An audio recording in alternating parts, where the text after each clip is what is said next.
नमस्कार, स्वागत है आपका आज राष्ट्र की बात में। मैं हूं आपके साथ आशा झा और आज राष्ट्र की बात में बात करेंगे कोरोना के बेकाबू रफ्तार की, जो एक बार फिर से डरा रहा है।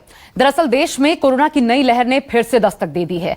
दिन बीतने के साथ कोरोना के मरीज बढ़ते जा रहे हैं। खासकर महाराष्ट्र की बात करें तो कोरोना का कहर यहां पर देखने को मिल रहा है।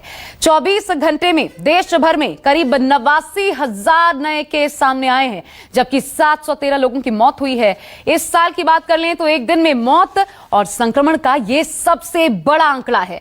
6 तस्वीरें हम आपको दिखा रहे हैं। दरअसल समझिए, एक दिन में संक्रमित हुए लोगों का आंकड़ा पहली पीक से सिर्फ 9,000 ही दूर है। इससे पहले 16 सितंबर को सबसे ज्यादा 97,860 मरीज मिले थे, जब लग रहा था 1 लाख पहुंच जाएगा ये आंकड़ा। तब सितंबर के बाद अब ये पीक का सबसे बड़ा आंकड़ा है और आंकड़ा कम होना शुरू भी हुआ था। बीच में लग रहा था खत्म हो रहा है कोरोना, लेकिन फिर से रफ्तार पकड़ता कोरोना नजर आ रहा है। एक बार फिर एक दिन में 90,000 के करीब नए केस सामने आए हैं और इस बीच कोरोना वैक्सीनेशन ने भी रिकॉर्ड बना दिया है। 24 घंटे में तकरीबन 36 लाख लोगों को टीका लगाया गया है। संक्रमण रोकने के लिए देश के कई हिस्सों में लॉकडाउन या फिर आंशिक लॉकडाउन भी लगाया जा रहा है। मध्य प्रदेश में 4 जिलों में संपूर्ण लॉकडाउन लगा दिया गया है। छिंदवाड़ा, बैतूल, खरगोन, रतलाम, यहां पर संपूर्ण लॉकडाउन है। इधर महाराष्ट्र के सीएम उद्धव ठाकरे ने भी कल चेतावनी दे दी, अगर हालात नहीं सुधरे तो लॉकडाउन लगाना पड़ेगा। महाराष्ट्र के कई जिलों में आपको बता दें पहले से हालांकि लॉकडाउन लगा भी हुआ है। वहीं दिल्ली की अगर बात करें, राजधानी की, करीब 3,500 नए केस दिल्ली में सामने आए हैं एक दिन में। हालांकि सीएम केजरीवाल ने फिलहाल लॉकडाउन से इनकार कर दिया है, लेकिन दिल्ली में हालात लगातार बिगड़ रहे हैं और कई प्रदेशों में बंदिशें भी लागू कर दी गई हैं। स्कूलों को बंद किया गया है। देश के कई शहरों में नाइट कर्फ्यू की वापसी भी हो रही है और ऐसे में आज राष्ट्र की बात में बड़ा सवाल यही है आपके सामने कि क्या डरा रहा है कोरोना और कैसे संभलेंगे हालात। देखिए, जब डरा रहा है कोरोना तो कैसे संभलेंगे हालात और क्या लॉकडाउन के बिना नहीं बनेगी बात। आज इसी पर चर्चा करने के लिए हमारे साथ खास मेहमानों का इस वक्त पैनल जुड़ चुका है, क्योंकि ये राष्ट्र की बात है, ये चिंता की बात है और चिंता करना इस वक्त बहुत ज्यादा जरूरी है कि आगे हमारे सामने रोड मैप क्या है इससे संभलने का। मेरे साथ doctor Arvind Kumar, chairman centre for chest surgery Medanta से इस वक्त जुड़ चुके हैं। Doctor MC Mishra, former director AIIMS से हमारे साथ इस वक्त मौजूद हैं। Doctor Rahul Bhargava, director Fortis hospital Gurgaon, हमारे साथ इस वक्त स्टूडियो में मेरे साथ मौजूद हैं। Doctor Ravi Malik, CMD Radix health care से हमारे साथ हैं। आप सभी का बहुत बहुत स्वागत है। और सबसे पहले राहुल भार्गवा, आप ही से शुरुआत कर लेती हूँ। सो मैं मुझे याद आ रहा है कि जैसा हम कह रहे हैं अभी, जो बड़ा सवाल था कि क्या लॉकडाउन ही एक नई उम्मीद की किरण है। जब मार्च में 24-25 मार्च को लॉकडाउन लगा था, तब महज 100-150 के केसेस लगभग थे और अभी 90,000 के करीब। सर, ये क्या बताता है? क्या वाकई उस फेज में है हम कि अब लॉकडाउन लगाना ही पड़ेगा, यही विकल्प है? ये बिल्कुल भाई, आपने बिल्कुल बात सही कही है कि हम जिस स्टेट पे आज हैं वो भयानक स्थिति है। ये सिर्फ केसेस नहीं है, ये नंबर ऑफ मोर्टेलिटी को दिखा रहे हैं। नंबर ऑफ मोर्टेलिटी 736 लोगों की जान गई है। 1,60,000 से ज्यादा लोगों की जान जा चुकी है और वो किसी परिवार का हिस्सा थे। दूसरा, पॉजिटिविटी रेट बढ़ता जा रहा है। जैसे जैसे हम टेस्टिंग दोबारा से बढ़ाते जा रहे हैं, दिसंबर जनवरी में टेस्टिंग कम हुई, कम नंबर्स आए, पर वो नंबर्स कम थे तो अस्पताल में भी लोग कम आ रहे थे, तो इसका मतलब ये था कि कुछ ना कुछ ठीक था, कोरोना वायरस अपने पैर नहीं पसार रहा था। अब तेजी से नंबर बढ़ते जा रहे हैं। आज हमारे अस्पताल में 60 बेड पूरे भरे पड़े हैं और लगातार फोन बज रहा है कि बेड दिलवा दीजिए। ये वही भयानक स्थिति वापस आ रही है जो हमने अक्टूबर के महीने में देखी थी। तो ये बात तो पक्की है कि कोरोना अपने पैर पसार रहा है, सीवियर भी है, जान भी जा रही है। ये जानना आवश्यक है। लॉकडाउन उसका सॉल्यूशन है या नहीं, इस पर चर्चा की जा सकती है। और लॉकडाउन कितनी बार, क्या कोरोना 2022 में चला जाएगा, क्या 2023 में चला जाएगा? शायद नहीं जाएगा, क्योंकि कोरोना एक वायरस है। आज तक इन्फ्लुएंजा वायरस नहीं गया, ये हम जानते हैं। तो इसके मद्देनजर अगर हम देखें तो हमारे को बेटर ऑप्शंस की जरूरत है, जो शायद हम सब लोग चर्चा करेंगे कि कोविड एप्रोप्रिएट बिहेवियर हो और वैक्सीनेशन। एक चीज आप देखिए बहुत ज्यादा जरूरी है इस बार मार्च में, जो हम देख रहे हैं कि इन्फेक्शन रेट 21 से 35 साल में भी हो रहा है, बच्चों को भी ग्रसित कर रहा है। तो जो हम ये वैक्सीनेशन की स्ट्रैटेजी पार्ट पार्ट में कर रहे हैं कि पहले 60 इयर्स को लगाया, अब 1 अप्रैल से 45 साल के ऊपर के लोगों को लगा रहे हैं।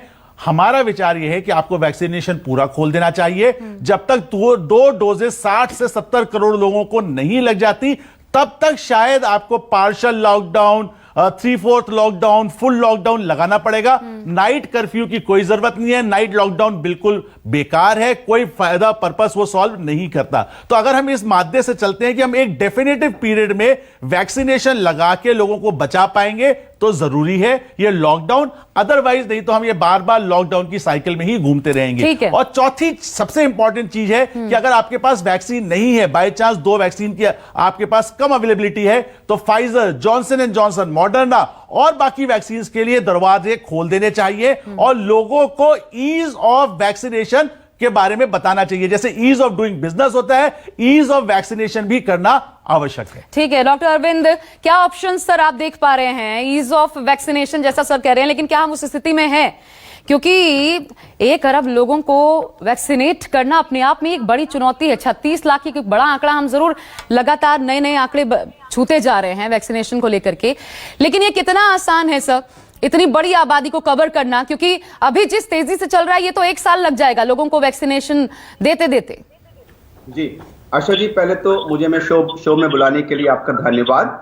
मैं डॉक्टर भार्गव की बात से सहमत हूं कि पिछले साल में और इस साल में एक बहुत बड़ा फर्क है कि पिछले साल हमारे पास कोविड एप्रोप्रिएट बिहेवियर ही एकमात्र तरीका था, लेकिन इस बार हमारे पास वैक्सीनेशन भी एक बहुत इफेक्टिव तरीका है। अब जब हम वैक्सीनेशन पे बात कर रहे हैं तो मैं कुछ 2-3 बहुत अहम जानकारियां चाहूंगा। आप 2 मिनट का वक्त दें मुझे, जी। क्योंकि बहुत जबरदस्त भ्रांतियां लोगों में वैक्सीनेशन लेके हैं। मैं कितने ही लोगों को जानता हूं जिन्होंने अभी 1-1 डोज वैक्सीन की लगवाई है और उन्होंने एकदम घूमना फिरना शुरू कर दिया है, हम तो वैक्सीन लगवा चुके, हम तो वैक्सीन लगवा चुके।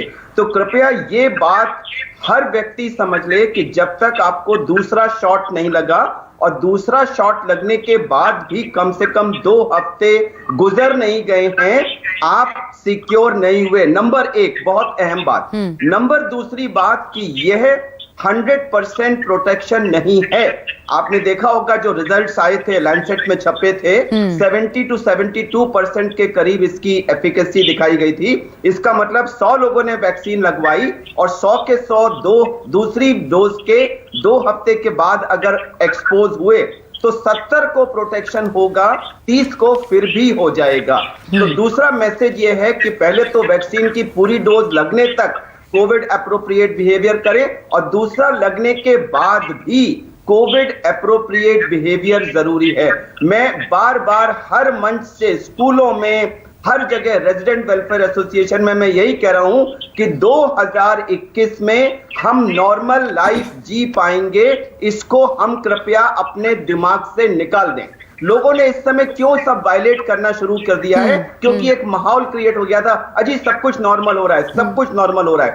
अगर हम अपने दिमाग में ये बात बैठा लें कि 2021 के अंत तक कम से कम हमारा कोविड एप्रोप्रिएट बिहेवियर मैंडेटरी है, तो जब दिमाग किसी बात को मान लेता है तो शरीर भी उसको कंप्लाई करता है, लोगों की कंप्लायंस बढ़ जाएगी। तो मैं डॉक्टर भार्गव से सहमत हूं कि मैं पूरा जोर लगाऊंगा वैक्सीनेशन को। ये 45 साल की जो एज है, इसको बैरियर को हटाना चाहिए। अगर आप देखेंगे तो आजकल जो केसेस आ रहे हैं वो ज्यादा से ज्यादा यंगर पॉपुलेशन में आ रहे हैं। तो हमें जो यंगर पॉपुलेशन है 18 साल से ऊपर के सारे लोगों के लिए खोल देना चाहिए और प्राइवेट सेक्टर, मतलब मैं ये कहूंगा कि हमें वैक्सीन लेकर। ठीक है सर, एक बात समझ आती है कि वैक्सीनेशन इस वक्त हमारे पास सबसे बड़ा हथियार है। ये अच्छी बात है, पिछले साल से एक डिफरेंट चीज है कि इस बार हमारे पास हथियार है, लेकिन फिर भी हमें सावधानियां बरतनी है। लेकिन आगे एक चीज और समझ नहीं आती है और डॉक्टर एमसी मिश्रा आपको मैं इसमें शामिल करना चाहूंगी। सर ये समझाइए, क्योंकि नए नए स्ट्रेन्स तो लगातार आ रहे हैं, म्यूटेंट्स हम देख रहे हैं,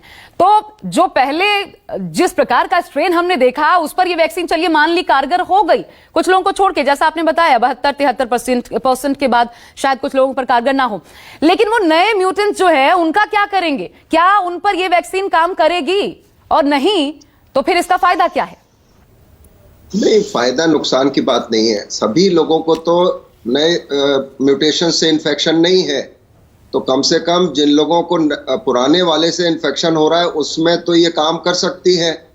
और काफी म्यूटेशंस जो हमारे अपने इंडिजिनस म्यूटेशंस हैं, ज्यादातर अब महाराष्ट्र में 80% करीब डबल म्यूटेशन है जो हमारा अपना इंडिजिनस है, पंजाब में जरूर यूके वेरिएंट है और बेंगलोर में, कर्नाटक में जो वेरिएंट है वो भी हमारा अपना है 44% जिसकी संख्या है। तो जरूर म्यूटेंट वायरसेस स्किप करते हैं वैक्सीन की प्रोटेक्शन को, लेकिन फिर भी काफी लोगों को इसमें रोग प्रतिरोधक क्षमता मिल सकती है और जितनी भी मिलेगी वो एक तो इसको गंभीर बीमारी होने से बचाएगी और संभवतः उसका नतीजा ये होगा कि वो मृत्यु से भी बचा सकती है। ये वैज्ञानिकों का मानना है, जो वैक्सीन जिन्होंने इसमें टेस्ट किए हैं वैज्ञानिकों ने अनुसंधान करके ये बताया है। और ये भी बात है कि लगातार जो हमारे वैज्ञानिक और जो कंपनीज ये बना रही हैं वो लगातार इस बात पे एक तो जीनोम सीक्वेंसिंग करके इसको ये देख रही है कि म्यूटेशंस के अगेंस्ट कैसे इसको कारगर बनाया जा सकता है। उस पर भी बराबर लगातार काम चल रहा है। ये कोई एक बार की प्रक्रिया नहीं है कि एक बार वैक्सीन बन गई और वो हमेशा के लिए बन गई। और हमको सबको पता है कि जो भी वैक्सीन बनी है अब उसकी मियाद है, वो चाहे 6 महीने हो, 8 महीने हो, साल हो। तो नई वैक्सीन की प्रक्रिया ऑलरेडी सारी कंपनीज ने शुरू कर दी है और उसमें म्यूटेंट वायरसेस को भी शामिल किया गया है। तो ये भी हम लोगों को समझना होगा कि ये बराबर प्रक्रिया चल रही है। लेकिन आज जो वैक्सीनेशन हम कर रहे हैं, 36 लाख किया हो, कल 50 लाख कर सकते हैं, उसके बाद 70 कर सकते हैं, लेकिन इसका जो इफेक्ट आएगा, देखिए यूएसए और यूके में वैक्सीनेशन दिसंबर के 9 या 16 तारीख को शुरू हुए थे दोनों जगह, और आज देखिए 3 महीने हो गए। अब जाके वहां पे संक्रमण पे रफ्तार पे कुछ थमा है।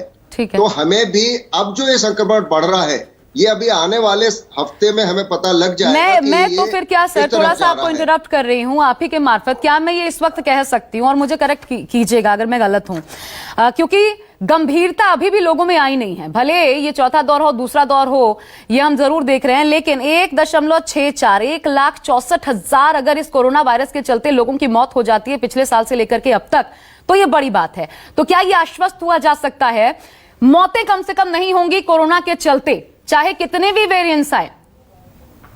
नहीं, ये तभी होगा जब ज्यादातर लोग वैक्सीनेट हो जाएंगे, टीकाकरण हो जाएगा। हाँ, तभी तो देखिए पिछले 24 घंटों में 7 से 14 लोगों की, अभी हम लोग मान रहे थे 2 हफ्ते पहले तक कि शायद मृत्यु दर कम है, लेकिन अब जब से कल जो आंकड़े पिछले 24 घंटे के आए हैं वो जरूर हम लोगों को चिंता में डालते हैं। और जैसे डॉक्टर भार्गव ने भी बताया कि इनके बेड्स फुल हो गए, जो अभी तक नहीं था, ये भी 2-3 दिन में ही हुआ है ये। ठीक है, डॉक्टर भार्गव भी कुछ ऐड ऑन करना चाहते हैं आपकी बातों में। तो बिल्कुल सही सर, मैं आपकी बात से बिल्कुल सहमत हूं। 776 वेरिएंट इस समय देश में पाए गए हैं और अभी तक कोई भी ऐसा लक्षण नहीं मिला कि कोवैक्सीन और कोविशील्ड इन वेरिएंट्स के अगेंस्ट में कारगर नहीं है। हमारे को सीधी बात, जैसे आप ये चैनल बात सीधी बात करता है, एक ही बात है, वैक्सीनेशन वैक्सीनेशन और वैक्सीनेशन। आपको यह समझना जरूरी है, 2 डोजेज, हम कोवैक्सीन की 4 हफ्ते बाद, कोविशील्ड की 6 से 8 हफ्ते के 15 दिन के बाद इम्यूनिटी को यह जान सकते हैं कि हमारे संक्रमण नहीं होगा। वैक्सीनेशन ये नहीं कह रहा कि बिल्कुल संक्रमण 0 हो जाएगा। वैक्सीनेशन ये कह रहा है कि आपको आईसीयू बेड की जरूरत नहीं पड़ेगी और आपकी मृत्यु दर में कमी आएगी। ये जानना सबसे ज्यादा आवश्यक है, क्योंकि कोरोना 2025 तक रहेगा, 2050 तक रहेगा, मृत्यु ना हो, आईसीयू बेड की जरूरत ना पड़े, ताकि पैनिक कम हो जाए। क्योंकि इन्फ्लुएंजा से भी हर साल अमेरिका में 3 लाख लोगों की जान जाती है और हर साल वैक्सीनेशन लगता है। तो कोरोना उसी प्रकार से किसी तरह से डाई डाउन होगा। शायद लोगों को यह समझना आवश्यक है, वैक्सीन और मास्क दोनों आपके साथ आजीवन चलेंगे आज की परिस्थिति में। म्यूटेशन आए या ना आए, आज की वैक्सीन आपके 776 वेरिएंट के अगेंस्ट में कारगर है। अब एक बात तो क्लियर हो रही है और बहुत स्पष्ट, ये समझ लीजिए, जिन दर्शकों के भी मन में ये दोहरी राय चल रही है कि लगवाएं या ना लगवाएं, तो इतना समझ लीजिए, ये जो आंकड़ा मैंने आपको अभी बताया, कुल मिलाकर के एक साल में जितनी मौतें हमने देखी हैं 1 लाख से ऊपर, 1,76,000 के करीब, ये यूं ही नहीं है। ये मौतें इसलिए हुई हैं क्योंकि कोरोना ने इफेक्ट किया है, बड़े स्तर पर इफेक्ट किया है अच्छे खासे लोगों को जो हेल्दी लाइफस्टाइल फॉलो करते थे। तो कम से कम मौत नहीं होगी, ये यहां पर बैठे डॉक्टर्स तो बता रहे हैं। आपके पास ये दूसरा ऑप्शन नहीं है सोचने का कि ना लगवाएं तो क्या काम चलेगा, क्योंकि देखिए कोरोना कब खत्म होगा ये आप नहीं कह सकते। लेकिन डॉक्टर रवि, आपके पास आते हुए मेरा अगला सवाल है सर, हैरान करने वाला आंकड़ा है और आईसीएमआर की जो रिपोर्ट है उसी रिपोर्ट, उनका एक अध्ययन मैं आपको बता रही हूं, इस पर वो कहते हैं हैरान करने वाला आंकड़ा यह है कि दुनिया भर में 1% लोग ही कोरोना वायरस से दोबारा संक्रमित हुए हैं, जबकि अगर हम भारत की बात करें दोबारा संक्रमित होने वालों की, तो भारत में यह दर 4.5% है। ये इतना बड़ा गैप, ये इतना बड़ा डिफरेंस क्यों है सर? बाहर और इंडिया में अंतर क्या है, और ये फिर इंडिया के लिए तो और खतरनाक है। देखिए, कोरोना ने जो है वो डिफरेंट पॉपुलेशंस के ऊपर, डिफरेंट रेसेस के ऊपर डिफरेंट वे से बिहेव किया है। बाहर के मुकाबले में डेफिनेटली यहां पर हमारा जो री इन्फेक्शन जिसको हम कहते हैं, जो सेकंड टाइम इन्फेक्शन है, वो थोड़ी ज्यादा जरूर है। लेकिन एक बहुत अच्छी चीज है कि बाहर के मुकाबले में हमारे यहाँ मोर्टेलिटी बड़ी कम हुई है। मैं आपके माध्यम से 2-3 चीजें बताना चाहूंगा, क्योंकि मेरे हॉस्पिटल में कोविड के भी पेशेंट एडमिट हो रहे हैं और कोविड की वैक्सीन भी लग रही है। तो धरातल पे क्या हो रहा है मैं बताना चाहूंगा और कुछ भ्रम लोगों के दूर करना चाहूंगा। अच्छी बात आपने मुझे अपॉर्चुनिटी दी है। पहला भ्रम तो ये दूर कर दूं कि आप वैक्सीन के भरोसे बिल्कुल मत रहिए। ये चीज समझ लीजिए, वैक्सीन लगानी बहुत जरूरी है, लेकिन आज से अगर हम 40 लाख वैक्सीन डेली लगाएंगे तो 1.5 साल लगेगा पॉपुलेशन को कवर करने के लिए। 1.5 साल के बाद इम्यूनिटी आएगी पूरी पॉपुलेशन के अंदर, हर्ड इम्यूनिटी को बढ़ाने के लिए। वो भी अगर आज से हम 40 लाख वैक्सीनेशन रोज लगाते हैं, गस्टेड हॉलीडेज, संडेज और सबके ऊपर, होली दिवाली सबके ऊपर अगर ये लगती है पहली चीज, तो लोग कहीं ना कहीं कॉन्फिडेंट हो गए। अभी तक के आंकड़े बताते हैं, आज हम 77वें दिन पे बैठे हैं, हमने केवल 1 करोड़ वैक्सीन दी है, 2 डोजेस। बाकी जरूर हम 7 करोड़ दे चुके हैं, जिनमें से 6 करोड़ को फर्स्ट डोज लगी है, सेकंड नहीं लगी। लोग पता नहीं किस ओवर कॉन्फिडेंस में है, और केवल वैक्सीनेशन के बाद भी 70% की प्रोटेक्शन है, 30% की नहीं है। दूसरी चीज है, हमारे पास कोई विकल्प नहीं है। मास्क पहने, सोशल डिस्टेंसिंग करें, यही इस वक्त की हमारी वैक्सीनेशन है। साल के बाद जब हर्ड इम्यूनिटी बढ़ जाएगी तब हम कहेंगे हाँ जी अब वैक्सीनेशन से हमें प्रोटेक्शन है। अभी वैक्सीनेशन से कोई प्रोटेक्शन नहीं है। एक और चीज बताना चाहूंगा एज ए पीडियाट्रिशियन में आपको, कि हमारे बच्चों के लिए कोई वैक्सीन ना तो भी उपलब्ध है, और हमारे बच्चे जो कि 18 साल से छोटे हैं, 33% पॉपुलेशन है इस देश की, उनके लिए हमारे पास कोई वैक्सीन अवेलेबल नहीं है।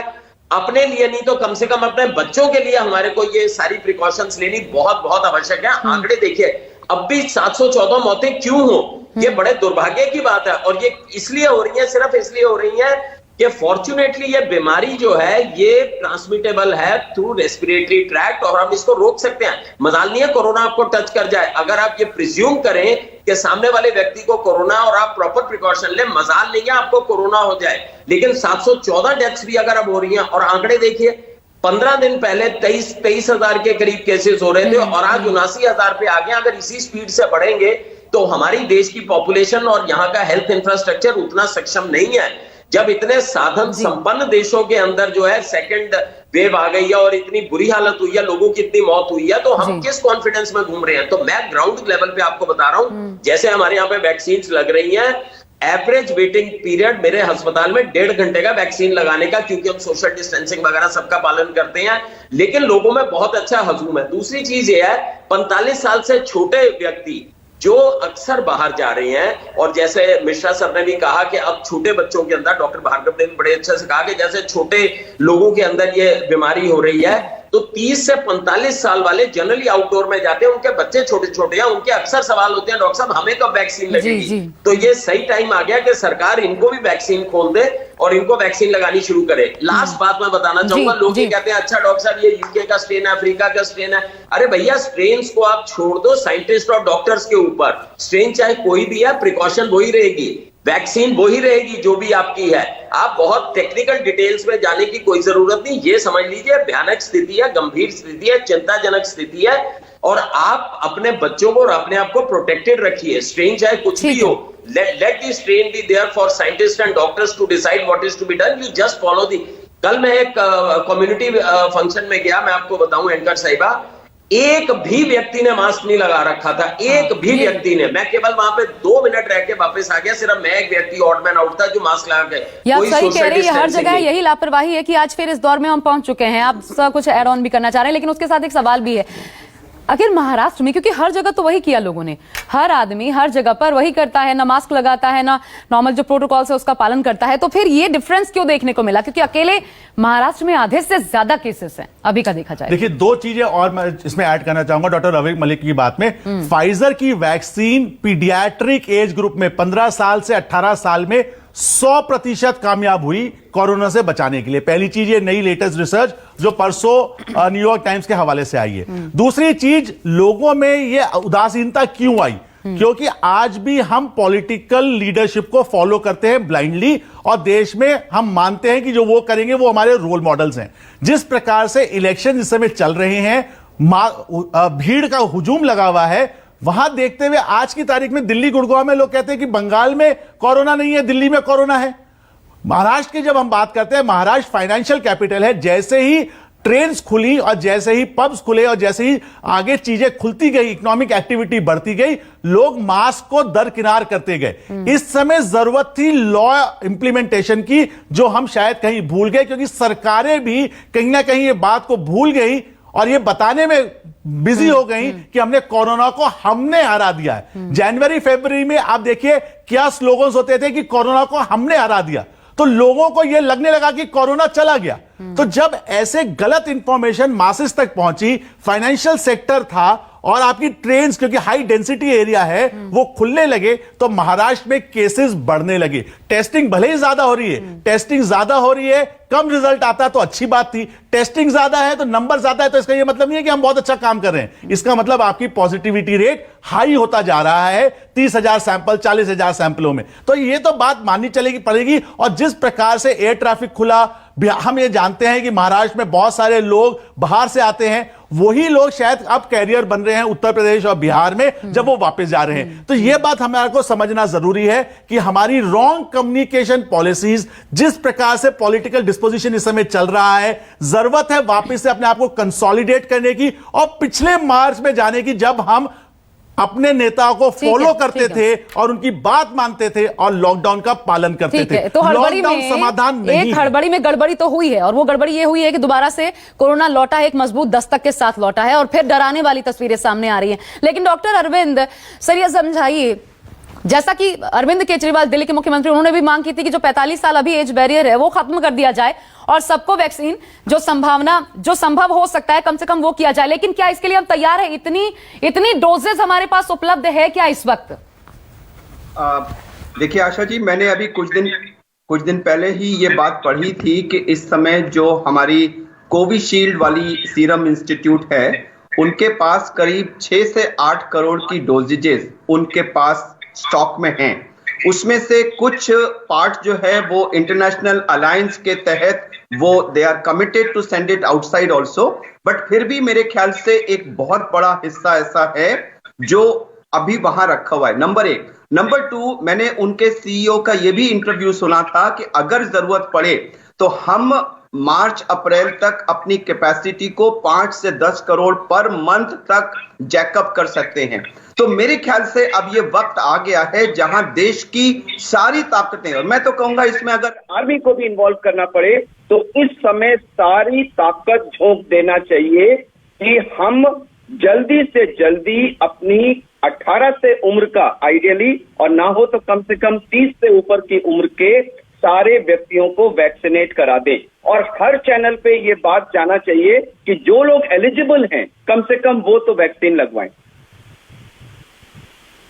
ये तो आप खुद ही देख रहे हैं, तो फिर वो बैकअप प्लान हमारे पास है क्या कि अचानक से सरकार फैसला ले और उसे बेहतर तरीके से इंप्लीमेंट कर दे? नहीं, बैकअप प्लान है। देखिए, प्राइवेट सेक्टर को अभी भी मुझे नहीं लगता पूरी तरह से इन्वॉल्व किया गया है। हमारे देश में जितने नर्सिंग होम जितने हैं, मैं आपको एक हॉस्पिटल के एडमिनिस्ट्रेटर के तौर पे बताता हूं कि अगर मेरे पास एक कोरोना का पेशेंट आए जो आईसीयू में आए और आईसीयू में मुझे उसकी देखभाल करना पड़े और उसकी जगह अगर मुझे 100 लोगों को वैक्सीनेशन देना पड़े, तो मेरे ख्याल से it is more cost effective कि हम अपनी सारी ताकत अस्पताल की, जितना भी मैन फोर्स वुमन फोर्स है, उसको वैक्सीनेशन में लगा दें, बजाय इसके कि लोगों को आईसीयू में केयर करें जिसमें मोर्टेलिटी होती है। हमें याद रखना है prevention is better than cure. तो इस समय वैक्सीनेशन हमारा मोस्ट पावरफुल टूल है और मैं स्ट्रांगली इस बात से सहमत हूं डॉक्टर भार्गव और बाकी को पैनलिस्ट की कि हमने वैक्सीनेशन को पोटेंशियल को अभी यूज नहीं किया है, और अगर हम इसका पूरा यूज करें अपनी पूरी ताकत झोंक के, तो हम कोरोना पे जल्दी कवर पा पाएंगे। लेकिन तो जब विशेषज्ञों की ये राय है, डॉक्टर भार्गव ने कहा, 1 मिनट दीजिएगा, कि पॉलिटिकल मैसेजिंग बहुत जरूरी है। मैं 100% सहमत हूं कि जब हमारे नेता, अभी एक बहुत अच्छी सुबह एक पिक्चर आई थी कि जब पॉलिटिकल रैली हो रही है उसमें तो 70,000 लोग एक दूसरे से चिपट के खड़े हैं, लेकिन जब वो लोग वोटिंग करने जा रहे हैं तो वहां सोशल डिस्टेंसिंग के गोल गोल गोले लगे हुए हैं। तो ये जो दोहरा सा मापदंड हम पॉलिटिकल मैसेजिंग में दे रहे हैं, इसको तुरंत करेक्ट किए जाने की जरूरत है। जैसा कि लास्ट ईयर हुआ था, अप्रैल में बहुत करेक्ट पॉलिटिकल मैसेजिंग गई थी। आई थिंक हमें उसी स्थिति में उन्हें जाने की जरूरत है। लेकिन उससे भी बड़ी बात सर शायद ये होगी, मैं अगर ये यहाँ कहूं, क्योंकि जान है तो जहान है, तो प्रधानमंत्री ने कहा ही, लेकिन जान तो हमारा ही है और फिर हमसे जो जहान है वो भी हमारे लिए ही है। तो शायद हमें ही सोचना पड़ेगा जब उन रैलीज का हिस्सा हम बनते हैं, क्योंकि पॉलिटिकल पार्टियां जो है, सियासी पार्टियां, वो तो करेंगी सियासत। अभी हमें और आपको सोचना है कि हमें अपनी जिंदगी से ज्यादा प्यार है, परिवार की जिंदगी से ज्यादा प्यार है, या फिर पॉलिटिकल पार्टी से। बहरहाल, लेकिन अब डॉक्टर एमसी मिश्रा, मैं आपको भी सर इसमें शामिल करना चाहती हूँ। दिक्कत आ कहाँ रही है सर, जब हमारे पास फुल फोर्स आप लोग तैयार हैं, जब विशेषज्ञ तमाम तैयार हैं, सरकार के पास एक एक्शन प्लान भी है, तो फिर इंप्लीमेंट करने में दिक्कत कहाँ आ रही है, क्यों नहीं हो पा रहा? नहीं, दिक्कत कहीं भी नहीं है। वैक्सीन की जो डोजेज हैं पर्याप्त हैं, और ये सारे राज्यों ने भी जितनी डोज दी गई हैं वही इस्तेमाल नहीं करी हैं। उसकी गति धीमी है, लोग आ नहीं रहे थे लगवाने, और जब से ये 45 से सभी को अलाउ किया है 1 अप्रैल से, तो आप देखिए बढ़ भी गया है। कल पिछले 24 घंटे में 36 लाख हुआ है। हम उम्मीद करते हैं कि आज जो होगा पूरा 50 लाख हो सकता है और 70 लाख हो सकता है। दूसरे डोजेस की मात्रा कोविशील्ड, भारत बायोटेक मिला के पर्याप्त है। ये हमें एक चर्चा में जो डॉक्टर एनके अरोरा है आईसीएमआर के टास्क फोर्स में वैक्सीनेशन पे, उन्होंने बताया हमारे पास डोजेस की कोई कमी नहीं है, हम कर सकते हैं, लेकिन थोड़ा समय तो लगेगा। और देखिए, जब ये यूके और यूएसए में वैक्सीनेशन 16 दिसंबर या 9 दिसंबर को कहीं शुरुआत है, एक जगह 16 दिसंबर को, जी। और वहां पे पूरा तांडव चल रहा था उस समय, इसी तरह का जैसा अभी हमारे यहाँ शुरू हो गया है। ये किसी ने उम्मीद नहीं करी थी इसकी। हम लोगों ने भी कहा थी कि आएगी वेव आएगी, लेकिन इस तरह से आएगी ये किसी ने भी इसको एंटिसिपेट नहीं किया था। ये everyone has been taken by surprise by this spike।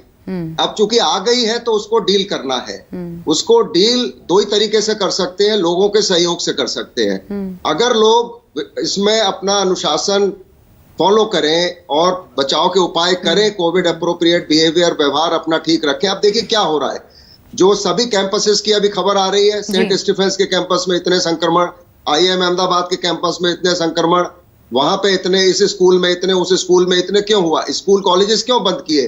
और हम लोग पिछले वर्ष भी सितंबर अक्टूबर में जब आपके चैनल पे थे तो हमने ये बहुत स्ट्रांगली इसको अपोज किया था कि स्कूल कॉलेजेस मत खोलिए अभी, और फिर बंद कर दिए, करने पड़े अब, और करने पड़ेंगे अभी। सर, इसके पीछे कारण ये भी क्या, लोगों का माइंडसेट कि ये सर्दी खांसी जुकाम होगा, हल्का फुल्का काढ़ा पियेंगे ठीक हो जाएगा, ये भी एक माइंडसेट है क्या? नहीं, ये माइंडसेट है कि अभी गर्मी आ गई। अरे गर्मी तो पिछली साल भी आई थी, और उसके बाद ही सारा इन्फेक्शन बढ़ा। तो ये लोगों में धारणाएं बन जाती हैं, लेकिन अभी हमें यही करना है, लोगों को जितना आप लोगों के माध्यम से, प्रिंट मीडिया से, सरकारी जितने भी इंफॉर्मेशन तंत्र है उससे मिला के, जितना भी हम लोगों में ये अपना दृढ़ निश्चय कर लें कि भाई इनको ये करवाना है। तो दिल्ली में जैसे फाइन लगा हुआ है, बाकी जगह भी फाइन लगाया हुआ है, वो करना पड़ेगा। लेकिन इस सबके बीच में एक बात और मैं याद दिलाना चाहता हूं आप सबको कि ये पूरा, जब कोविड पूरा तांडव दिखा रहा था नवंबर में, अक्टूबर में बिहार इलेक्शन भी थे। अब सब लोग याद कर लीजिए आप। नहीं, बिल्कुल सही। और उस दौरान तो सर कम हुआ, फिर ये तो हमने देखा, ये भी लग रहा था कि ठंड में घटेगा, ठंड में बढ़ेगा, ये भी माना जा रहा था, लेकिन ठंड में बढ़ा नहीं, माना जा रहा था ठंड में, फिर लेकिन बढ़ा नहीं दिसंबर में उतना, क्रिसमस के बाद भी नहीं बढ़ा। लेकिन अब ये म्यूटेशन देखिए, इस समय जो महाराष्ट्र में तांडव है वो म्यूटेशंस का है, और डबल म्यूटेशन, और वो जो है वैक्सीन को स्किप कर सकता है वो। ये भी वैज्ञानिक कह रहे हैं इस बात को कि बिल्कुल स्किप कर सकता है वो। लेकिन फिर भी अभी तक डेटा महाराष्ट्र में भी कम से कम जिन इलाकों में इस समय इन्फेक्शन अपने चरम पे है, वहां पे वैक्सीन की संख्या को बहुत स्केल अप करने की आवश्यकता है। अगर हम अमेरिका का डेटा जो भी इससे जितना भी फायदा इससे होगा वो होगा। डॉक्टर भार्गव कुछ ऐड करना चाहते हैं सर? मिश्रा सर, अगर हम अमेरिका का डेटा देखें और यूके का डेटा देखें, जनवरी में जो तांडव मच रहा था, जिस प्रकार से केसेस बढ़ रहे थे, आज 60% वैक्सीनेशन से दूसरी डोज लगने के बाद यूके के नंबर्स बाय 60% डाउन है। अमेरिका के नंबर्स डाउन आने स्टार्ट हो गए, मोर्टेलिटी कम हो गई। सिंपल सी बात यह है कि सर लगे, हमको भी इतना समय लगेगा। सर फाइजर की वैक्सीन से पहली डोज के बाद 80% प्रोटेक्शन मिलता है। क्या वो डेटा कोविशील्ड और कोवैक्सीन का हमारे पास है? हमारे पास शायद डेटा नहीं है। हमारे पास वैक्सीन की मात्रा पर्याप्त हो, जरूरत नहीं है सर। अब जरूरत है तो नहीं है हमारे पास सर, अब जरूरत है, यही कह रहे हैं सर, उनको इस्तेमाल किया सर। यही जरूरत है कि अब सरकार को एक बड़ा ब्रॉडर व्यू लेते हुए, लोकल से वोकल से रखते हुए, अब नजर रखते हुए, फाइजर, मॉडर्ना, स्पुतनिक की ट्रायल्स की वैक्सीन जो पूरे वर्ल्ड में अच्छी चल रही है, उसको खोल देना चाहिए। Why are we waiting? हमारी वैक्सीन अगर 70% एफिशिएंट है तो मॉडर्ना और फाइजर की वैक्सीन 90% है।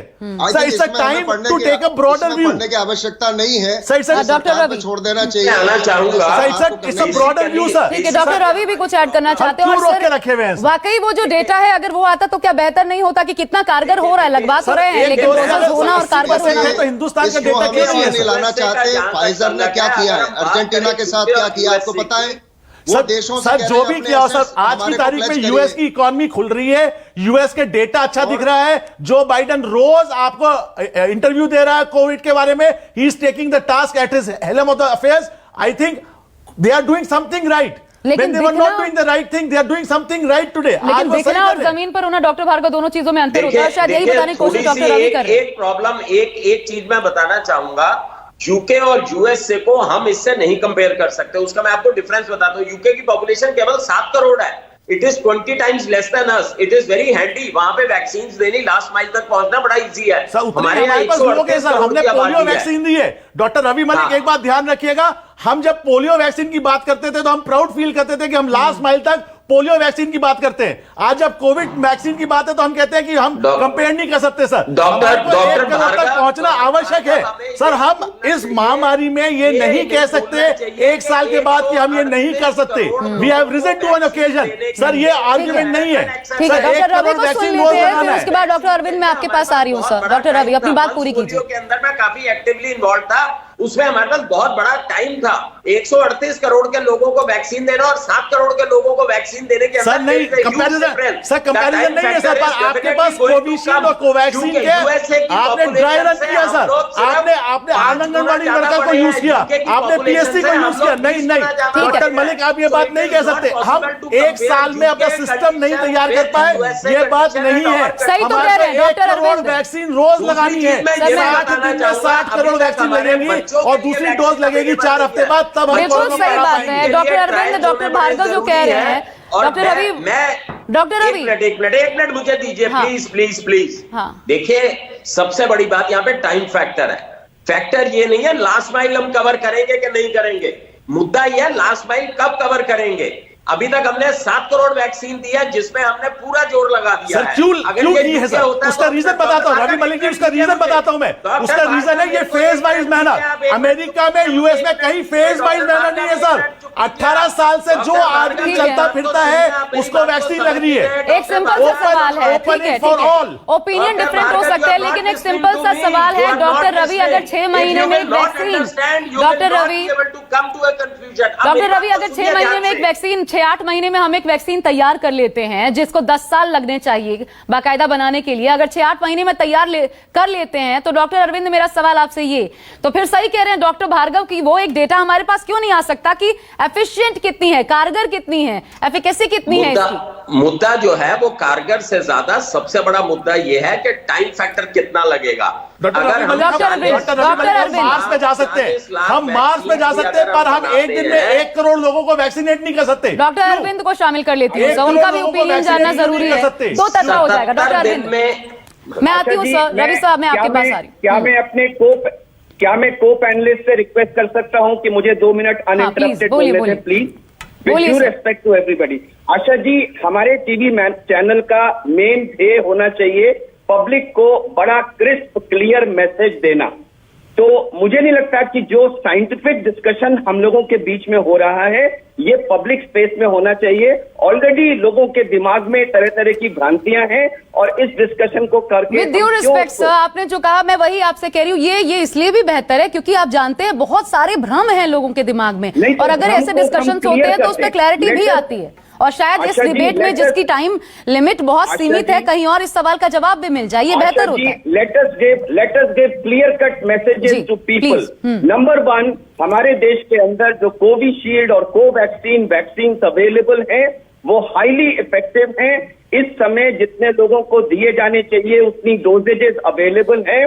जरूरत इस समय इस बात की है कि जो जो लोग उसमें एलिजिबल हैं आज की तारीख में वो तेजी से आगे आके वैक्सीन लगवाएं। नंबर 1, सरकार से हम ये अपील करेंगे कि ये जो 45 इयर्स की उन्होंने एज लिमिट रखी है इसको घटा के 30 तक लाएं। ज्यादा से ज्यादा प्राइवेट सेक्टर को इन्वॉल्व करें और जितनी भी वैक्सीन हमारी कंपनियों के स्टॉक्स में रखी हैं उन्हें जल्दी से जल्दी बाहर लाके सोसाइटी में सबको लगाया जाए। ये हमारा बिल्कुल क्लियर तरीका है। नंबर 1। नंबर 2, 2 मिनट और दीजिए। नंबर 2, हम बार बार ये मैसेज दें कि लोगों को वैक्सीन लगी या ना लगी, लेकिन इस साल कोविड एप्रोप्रिएट बिहेवियर हर हालत में करना जरूरी है। आशा जी, अगर ये 2 क्लियर कट मैसेजेस दे दें तो मुझे लगता है इस प्रोग्राम का ध्येय 100% पूरा हो गया। ठीक है डॉक्टर एमसी मिश्रा, आखिरी कमेंट सर आप ही से। अंधेरे में तीर चलाना नहीं है, वैक्सीन लगवाना कैसे होगा साबित? मैं तो 15 सेकंड में कह दूंगा कि डॉक्टर अरविंद ने बहुत अच्छा बताया। केवल मैं ये कह रहा हूं कि आप 16 वर्ष से ऊपर सबको शामिल कर लीजिए। अब इसमें उम्र का कोई डिफरेंशिएशन नहीं होना चाहिए, क्योंकि सुपर स्प्रेडर्स जो महाराष्ट्र में फैला है ये सुपर स्प्रेडर इवेंट्स में फैला है, जिसमें हर एज ग्रुप के लोग रहे हैं। हमारी इलेक्शन रैलीज में भी हर एज ग्रुप के लोग आ रहे हैं, बच्चे भी आ रहे हैं। और 16 वर्ष से ऊपर चूंकि हमारी दोनों वैक्सीन एडल्ट्स में ठीक है, तो 18-16 में इतना फर्क नहीं है। 18 वर्ष कर लीजिए उसको। लेकिन अब मैंने तो मिनिस्ट्री में भी ये रिक्वेस्ट डाली है कि आप इन सबको जितना जल्दी, और मुझे लगता है बहुत जल्दी ही सारे एज ग्रुप्स इंक्लूड भी हो जाएंगे, मे बी 15 अप्रैल से हो जाएंगे, लेकिन इसका असर हमको जुलाई में ही मिलेगा। चलिए थोड़ा इंतजार करना पड़ेगा, लेकिन मेरे पास वक्त इतना ही था, इसलिए आप सभी का बहुत शुक्रिया करना चाहूंगी। इतना क्लियर कट एक मैसेज लोगों तक, एक जो भ्रम बना हुआ था या फिर तमाम सवाल थे उनका जवाब जरूर आज इस कार्यक्रम में मिला होगा। डॉक्टर अरविंद आपका, doctor MC Mishra, doctor Rahul, doctor Ravi, आप सभी का मेरे साथ इस खास कार्यक्रम में जुड़ने के लिए। तो राष्ट्र की बात में फिलहाल बस इतना ही, लेकिन याद रखिए दवाई भी और कड़ाई भी, और कड़ाई पहले, ये करना ही होगा अगर कोरोना को मात देनी है तो। फिलहाल के लिए बस इतना ही। खबरों का सिलसिला न्यूज़ 24 पर लगातार जारी है। राष्ट्र की बात प्रेजेंटेड बाय